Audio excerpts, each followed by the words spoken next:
जय हिंद दोस्तों, स्वागत है आप सभी का इस वीडियो में। आज के इस वीडियो में हम 30 अक्टूबर का जो न्यूज़पेपर एनालिसिस है वो देखने वाले हैं। इंडियन एक्सप्रेस, द हिंदू, क्या न्यूज़ खास है वो देखेंगे। और अब से जो आपको एक सरप्राइज एलिमेंट मिलने वाला है वो ये है कि अब से हमारा जो न्यूज़पेपर एनालिसिस रहेगा उसमें इंग्लिश टेक्स्ट जो अभी तक रहता था वो तो रहेगा ही, उसी के साथ साथ हिंदी टेक्स्ट भी आपको देखने को मिलेगा।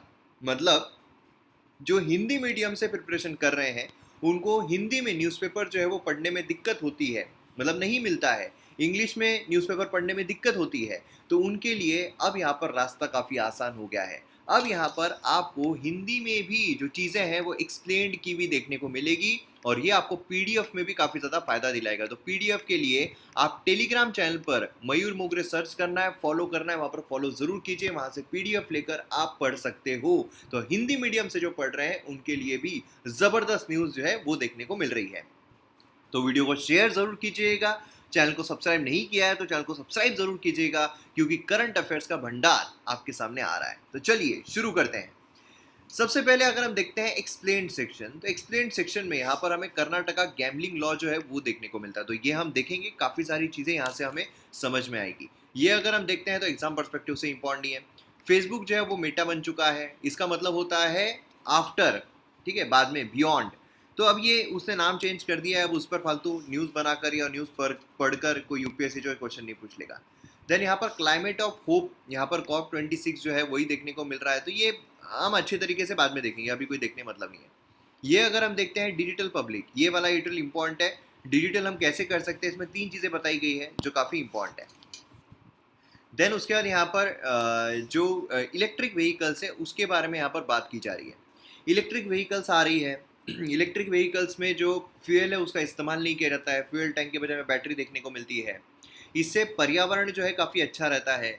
लेकिन समस्या जो यहाँ पर आर्टिकल के थ्रू बताई गई, मतलब इतना बड़ा आर्टिकल देखने के बजाय 2 चीज़ों में जो इसका निवारण निकल सकता है, एक क्रक्स निकल सकता है, वो यही है कि जो इंफ्रास्ट्रक्चर है चार्जिंग, क्योंकि देखिए इसको क्या करना पड़ता है, इसको चार्ज करना पड़ता है। अभी फॉर एग्जांपल अगर आपको 700 किलोमीटर्स जाना है, ठीक है, 700 किलोमीटर जाना है। अब उसको जाने के लिए आप समझ लो कि आपने एक बार डीजल या पेट्रोल जो है जो भी आपने भरा लिया, अब उस पर वो 300 किलोमीटर जो है वो गाड़ी जा रही है, ठीक है। फिर उसके बाद 300 किलोमीटर गई। देन उसके बाद फिर से क्या किया आपने, 5 मिनट में, 10 मिनट में, 15 मिनट में, 20 मिनट में, ज़्यादा ज़्यादा आधे घंटे में, लाइन अगर बहुत लंबी है तो ज़्यादा ज़्यादा आधे घंटे में आपने डीजल जो है फिर से भरा लिया एंड देन आप आपके डेस्टिनेशन में पहुंच गए, है ना।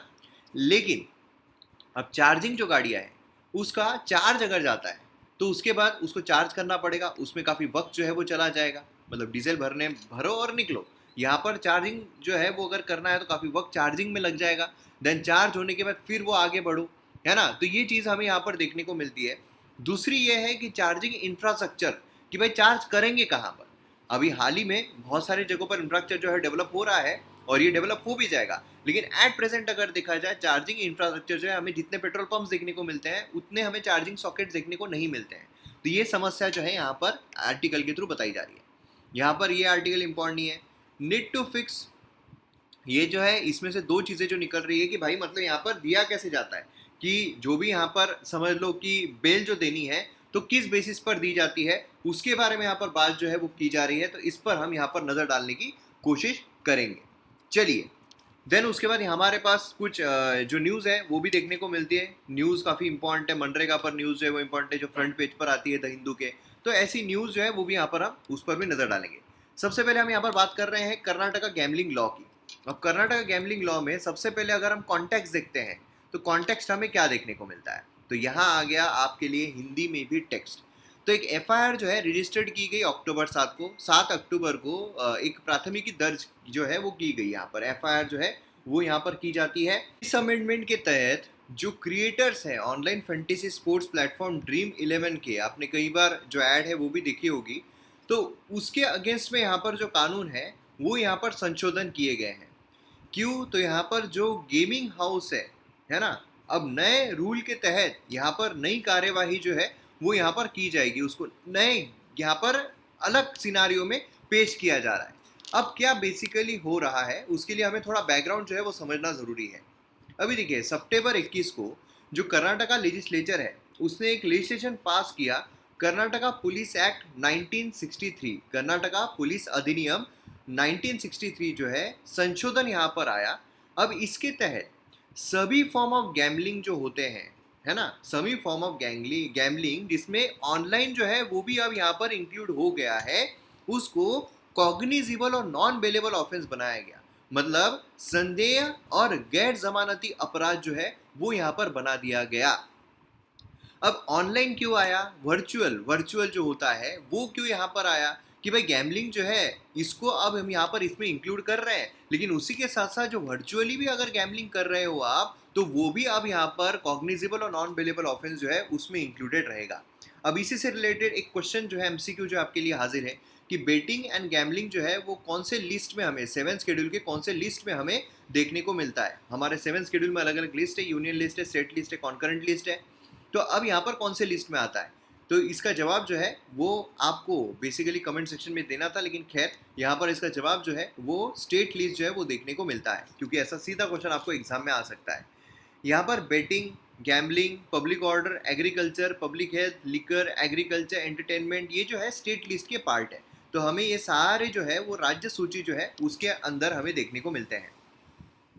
अब सवाल ये भी आता है कि भाई कॉग्निजेबल और नॉन कॉग्निजेबल ऑफेंस में क्या फ़र्क है, मतलब संदेह और गैर संदेह अपराध जो है उसमें हमें क्या डिफरेंस जो है वो देखने को मिलता है, क्योंकि यहाँ पर वही आ रहा है कि इसको कॉग्निजेबल और नॉन बेलेबल ऑफेंस में डाला गया। तो बेलेबल और नॉन बेलेबल तो हमको पता है कि इसमें जमानत मिल सकती है, जिसमें जमानत नहीं मिल सकती है, लेकिन कॉग्निजेबल और नॉन कॉग्निजेबल इसका मतलब क्या होता है।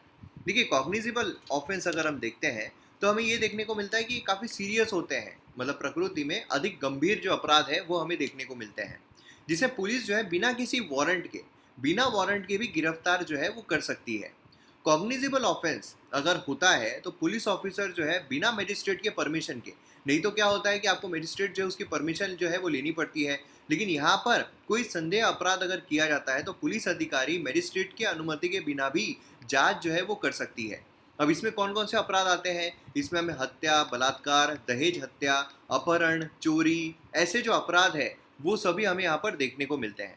अब इसमें सेक्शन 154 जो है सीआरपीसी का वो भी हमें यहाँ पर देखने को मिलता है, जिसके तहत कॉग्निजिबल ऑफेंस या फिर केसेस जो होते हैं police officer first information report मतलब एफआईआर जो है वो रिसीव करनी होती है कॉग्निजिबल ऑफेंस के रिलेटेड, कि भाई यहाँ पर अगर समझ लो डॉरी डेथ हुई है, मतलब दहेज हत्या हुई है, तो अब उसके लिए पहले एफआईआर जो है वो यहाँ पर दर्ज होगी, जो बिना मजिस्ट्रेट के परमिशन के भी यहाँ पर ऑब्टेन जो है वो की जा सकती है। तो ये कुछ प्रीलिम्स रिलेटेड स्टेटमेंट्स है जो आपको एग्जाम के लिए काफ़ी इंपॉर्टेंट है।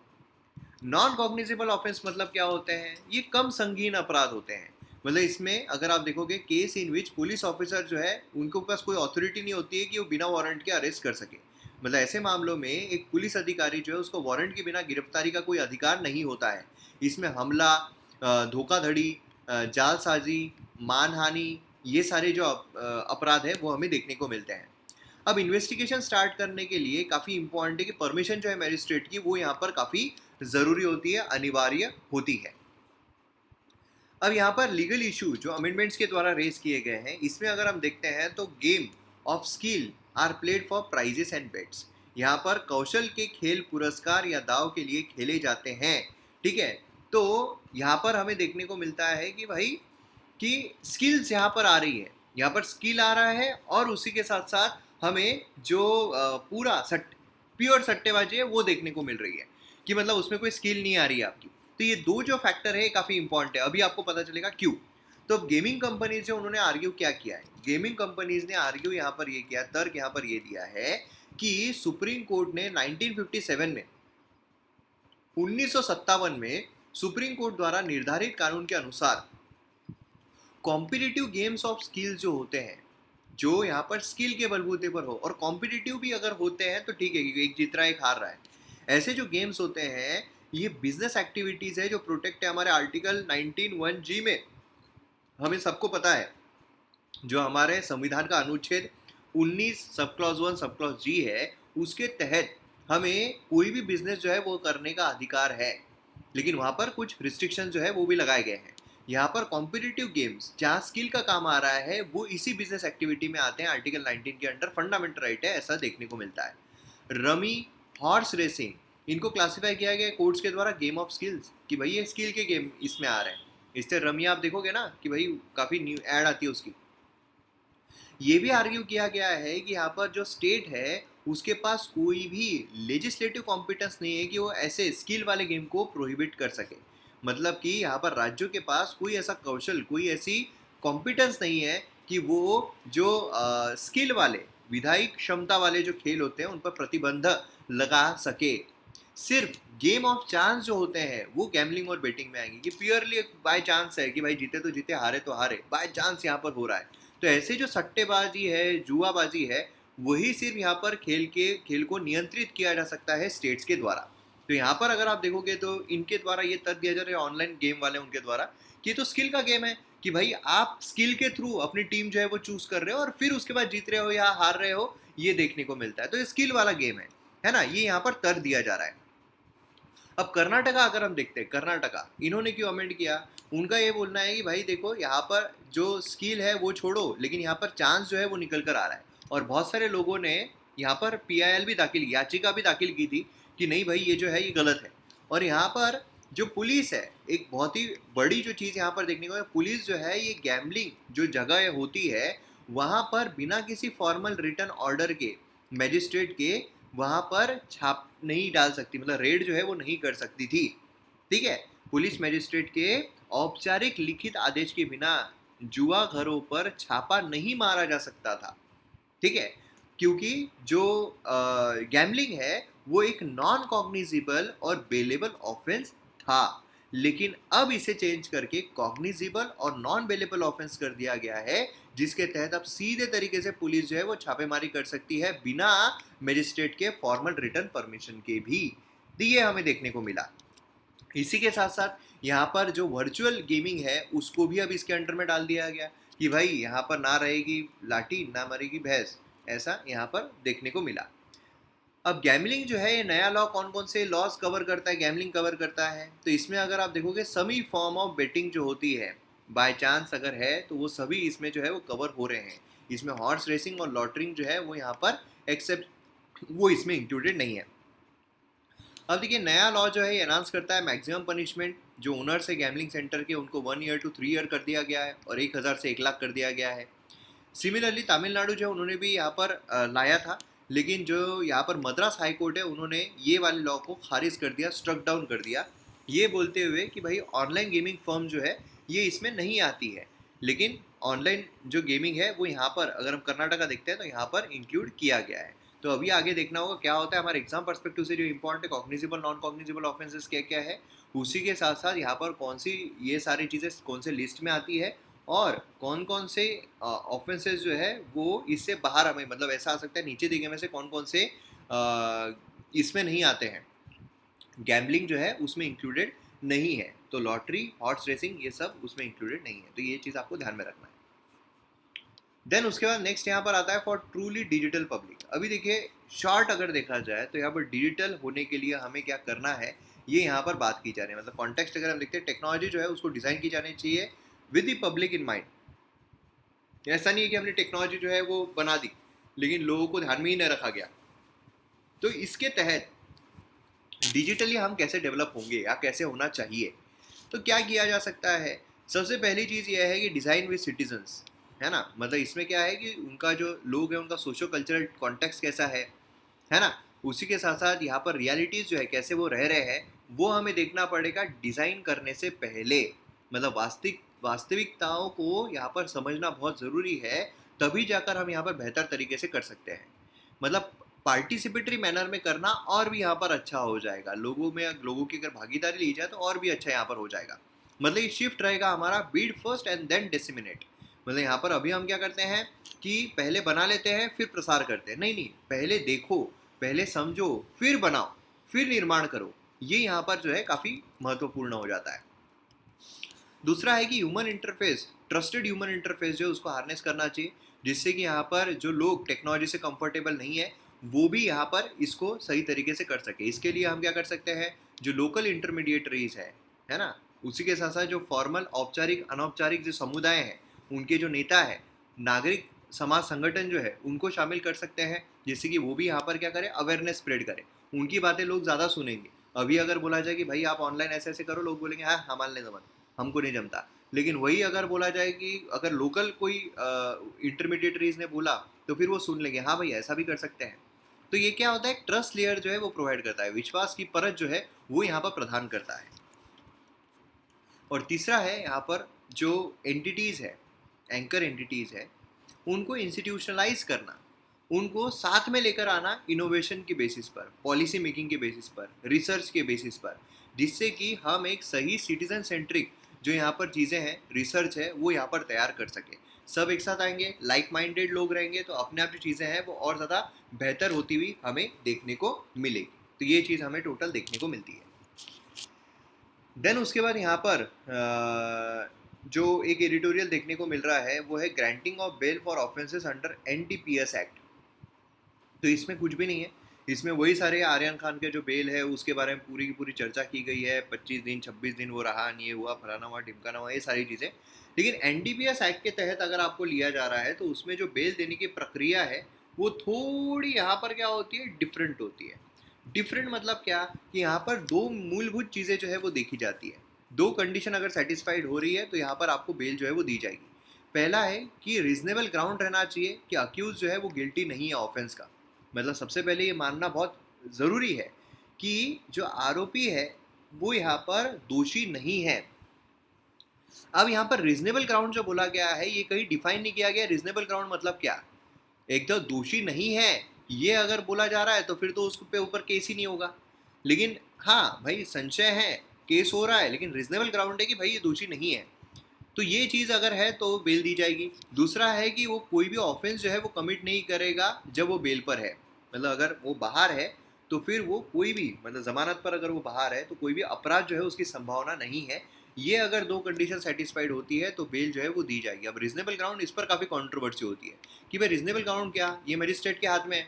उसको लगेगा भाई रीजनेबल ग्राउंड नहीं है मेरे पास अवेलेबल तो बेल नहीं देगा। उसको लगेगा भाई पूरा दिख रहा है कि इसके जेब में अभी भी ड्रग्स पड़ा हुआ है, सामने वाले मजिस्ट्रेट के सामने जो खड़ा है उसके सामने उसके जेब में अभी भी ड्रग्स पड़ा हुआ है, लेकिन अगर मजिस्ट्रेट को लगा नहीं रीजनेबल ग्राउंड है कि ये निर्दोष है तो उसको छोड़ दिया जाए।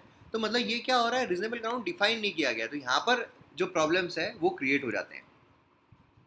चलिए यहाँ पर फ्रंट पेज पर आते हैं, फर्स्ट पेज पर जो यहाँ पर बोला जा रहा है नो मनी लेफ्ट इन मनरेगा कॉफर्स 28 स्टेट इन ट्रेड। तो यहाँ पर जो है पैसा खत्म हो रहा है, जो स्टेट्स है, जो राज्य है, उनके पास का पैसा जो है वो यहाँ पर खत्म हो रहा है मनरेगा के लिए।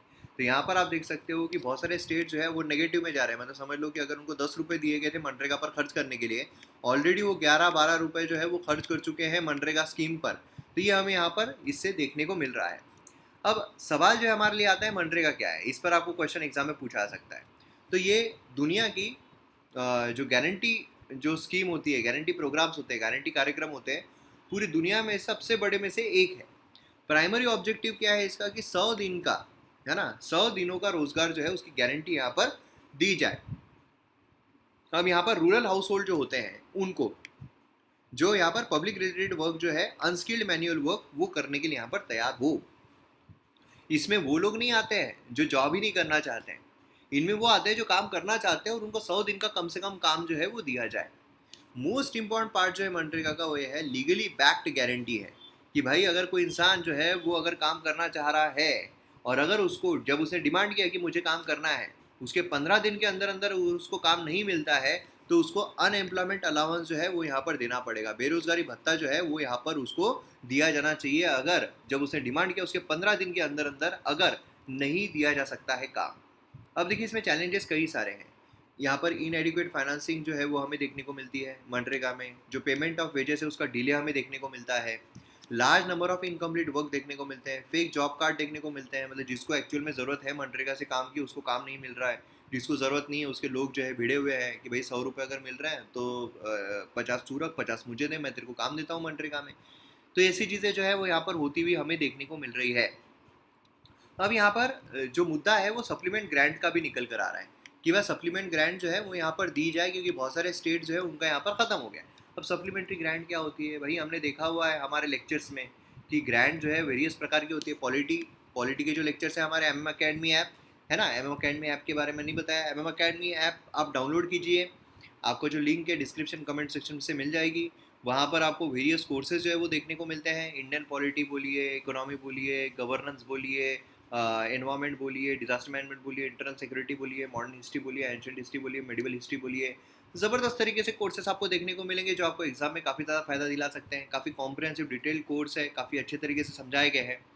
और आप themmacademy.in वेबसाइट पर भी जा सकते हो, जहाँ पर यही सारे कोर्सेज को आप एनरोल कर सकते हो। तो काफ़ी highest quality content lowest prices में है, तो ज़रूर विजिट कीजिए। आइए, ग्रांट्स वेरियस प्रकार के हैं। Additional grants, vote of credit, exceptional grant, token grant, excess grant. इसमें सप्लीमेंट्री ग्रांट की बात की जा रही है, मतलब कोई अगर स्कीम है उसके लिए पैसा अगर इनसफिशिएंट पड़ रहा है तो उसके लिए सप्लीमेंट्री ग्रांट जो है वो दी जा सकती है कि भाई सप्लीमेंट के लिए चलो लो। मैंने एक्सप्लेन कैसे किया था सप्लीमेंट्री ग्रांट, कि आप अगर कोई जिम में जाते हो तो आप जो सप्लीमेंट लेते हो उसको, मतलब जो भी प्रोटीन, वे प्रोटीन अगर आप ले रहे हो तो उसको सप्लीमेंट कहा जाता है कि सप्लीमेंट ले रहे हो क्या।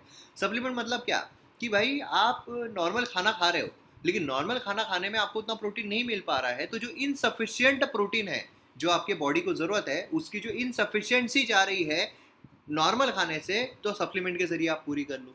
तो ये सप्लीमेंट्री ग्रांट होता है कि भाई आपने कोई स्कीम के लिए पैसा दिया, वो पैसा कम पड़ रहा है तो वो अब एक्स्ट्रा इन सप्लीमेंट्री ग्रांट के थ्रू दिया जा सकता है। तो ये चीज़ काफ़ी इंपॉर्टेंट है। नेक्स्ट है यहाँ पर सुसाइड जो है अमंग फार्म वर्कर जो है 18% राइज हुआ है 2020 में। तो एनसीआरबी जो है उसकी रिपोर्ट के हिसाब से डेथ जो है यहाँ पर काफ़ी बड़ा है। ठीक है, तो यहाँ पर आप डेली वेज अर्नर जो है उनमें काफ़ी ज़्यादा देखने को मिलता है। देन होम मेकर्स इनमें भी है, अदर्स यहाँ पर रिटायर्ड जो है उनमें बहुत कम है। एंड फार्म सेक्टर जो है यहाँ पर हमें इतना देखने को मिलता है। स्टूडेंट्स में काफ़ी ज़्यादा है। सैलरीड पर्सन में भी हमें ज़्यादा जो है वो देखने को मिल रहा है। ठीक है, अब यहाँ पर अगर आप देखोगे नेशनल क्राइम रिकॉर्ड ब्यूरो उसने रिलीज़ किया है सुसाइड अमंग फार्म वर्कर्स। इसके तहत अगर कुछ हाइलाइट्स अगर हम देखें तो हमें ये देखने को मिलता है कि नंबर ऑफ एग्रीकल्चर लेबरर जो है, जो जिनकी डेथ हुई है सुसाइड की वजह से 2020 में, 18% उसमें राइज जो है वो देखने को मिला है। 18% अधिक देखने को मिली है। ओवरऑल कुल मिलाकर कृषि क्षेत्र में 10,677 लोग जो है आत्महत्या के द्वारा उनकी मृत्यु जो है वो हुई है। लेकिन सुसाइड जो है लैंड ओनिंग फार्मर जो है, मतलब महामारी के वर्ष में जमींदार किसान जो है उनकी आत्महत्याओं में थोड़ी गिरावट हमें देखने को मिली है। लैंडलेस एग्रीकल्चर लेबर जो उनको पीएम किसान की जो स्कीम है उसका सपोर्ट नहीं मिल पाया। लैंडलेस, क्योंकि पीएम किसान के लैंड जो थी लैंडलेस लेबर्स को नहीं मिल पाई, इसकी वजह से और ज़्यादा उन पर प्रेशर आया। इसकी वजह से सुसाइड जो है वो हमें ज़्यादा देखने को मिली। वर्स्ट अगर हम स्टेट्स में देखते हैं तो महाराष्ट्र जो है वर्स्ट हमें देखने को मिलता है। अब इश्यूज जो यहाँ पर एग्रीकल्चर सेक्टर, जो कृषि क्षेत्र के सामने जो समस्याएं निकल कर आ रही है वो है लो क्रॉप यील्ड। जो फसल उपज है वो काफ़ी कम हमें देखने को मिलती है। जो मानसून है, जो वर्षा ऋतु है, उस पर ज़्यादा निर्भरता जो है वो देखने को मिल रही है। जो एक्सपोर्ट है ग्लोबल मार्केट में उसका शेयर काफ़ी कम हो रहा है कि भाई एक्सपोर्ट हम ज़्यादा नहीं कर पा रहे हैं। जो फार्म मैकेनाइजेशन है, मशीन्स का जो इस्तेमाल होता है फार्म में, है ना, यंत्रीकरण, इसमें भी हमें पिछड़ा हुआ देखने को मिलता है। एंड लोन जो है, कर्ज जो है, उसका भी काफ़ी ज़्यादा बोझ हो जाता है, जिसकी वजह से आओ कभी हवेली पर जैसी घटनाएं होती है और जो प्रॉब्लम्स है वो क्रिएट होते हैं। अब फार्मर सुसाइड जो है उसके कॉजेज़ क्या क्या है। देखिए, सबसे पहले तो हमें कॉज देखने को मिलता है बैंक करप्सी, कि भाई वो दिवालिया घोषित हो गए हैं और उसकी वजह से क्या हो रहा है कि जो फैमिली उसमें प्रॉब्लम हो रहा है, क्रॉप फेलियर हो रहे हैं, इलनेस हो रही है, सब्सटेंस अब्यूज़ हो जाते हैं, वो मतलब शराब, जो नशीले पदार्थ है उसका उपयोग करने लग जाते हैं। जो ज़मीन है उसका फ्रेगमेंटेशन होता है। इतनी बड़ी ज़मीन है, अब बच्चे पैदा हो रहे हैं तो फ्रेगमेंटेशन होता गया, छोटी छोटी ज़मीन होती गई, छोटे छोटे होता गया, उस पर क्या खेती कर पाएंगे। देन उसका क्रेडिट जो है वो उसका काफ़ी लो एक्सेस रहता है कि भाई अगर यहाँ पर पैसे चाहिए तो नहीं मिल पाते हैं, तो सीड्स कहाँ से लेंगे अच्छे खासे। देन इरिगेशन फैसिलिटी नहीं है, टेक्नोलॉजी जो है वो नहीं है। मोस्ट ऑफ द सुसाइड जो है वो कैश क्रॉप, कॉटन और शुगर केन, इन एरियाज में देखने को मिलते हैं, क्योंकि इसमें सब लक का खेल होता है कि भाई चल गया, नहीं चला नहीं चला। सस्टेनेबिलिटी नहीं रहती है कि हाँ हाँ ये इतना होगा ही होगा। तो ये हमें चीज़ें जो है वो देखने को मिलती है। अभी अगर हम चैलेंजेस और आगे की चुनौतियाँ देखते हैं तो इरिगेशन जो है अभी भी इतना ज़्यादा नहीं फैला है। उसी हाई यील्डिंग क्रॉप जो है वो अभी प्लेट्यूड हो गया है कि भाई इसमें जो रिसर्च है हाई यील्डिंग क्रॉप में, कि जो हाई यील्डिंग क्रॉप दे सकते हैं, जो अच्छी खासी उपज दे सकते हैं, उनमें यहाँ पर मतलब समझ लो कि शोध है वो अब रुक चुका है। रेन फेड फार्मिंग यील्ड जो है टिपिकली लेस है। इरिगेटेड फार्म लैंड जो है वहाँ पर हमें इरिगेशन देखने को नहीं मिलता है, जहाँ पर इरिगेशन नहीं है वहाँ पर उपज कम है। ये सारी समस्याएं जो है अभी भी होती हुई हमें देखने को मिल रही है। तो यहाँ पर हमारा जो न्यूज़पेपर है वो ख़त्म होता है, और पीडीएफ के लिए आप टेलीग्राम पर ज़रूर विज़िट कीजिएगा। और वीडियो पसंद आया तो शेयर ज़रूर कीजिए, और ये नया जो फंडा है वो कैसा लगा आप मुझे कमेंट सेक्शन में ज़रूर बताइए। मिलते हैं हम अगले वीडियो में। जय हिंद।